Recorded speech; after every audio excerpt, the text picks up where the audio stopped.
नबी करीम सल्लल्लाहु अलैहि वसल्लम ने फरमाया कि अल्लाह बंदे से राज़ी हो जाता है जब वो एक लुक़मा खाए और उस पर अल्लाह की हम्द करे, या एक घूंट पानी पिए और उस पर अल्लाह की हम्द करे।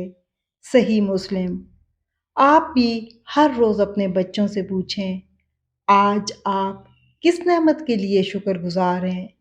ये सादा सा जुमला, लेकिन रोज़ाना की आदत और उनके अंदर शुक्र का जज़्बा पैदा करने की कोशिश। जब हम बच्चों से ये सवाल करते हैं तो उन्हें ये भी सिखाएं कि शुक्र सिर्फ बड़े मौक़ों पर नहीं किया जाता, बल्कि रोज़मर्रा की छोटी-छोटी नेमतों पर भी शुक्र अदा करना चाहिए, जैसे खाना, पानी, सेहत, घर, माँ-बाप।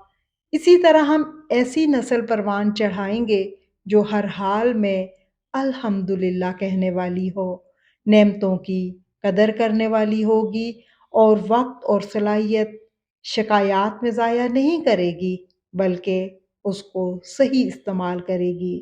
आइए अल्लाह से दुआ करें, अल्लाहुम्मा जअलना मिनश शाकिरीन। ए अल्लाह हमें शुक्रगुज़ार बंदों में शामिल फरमा।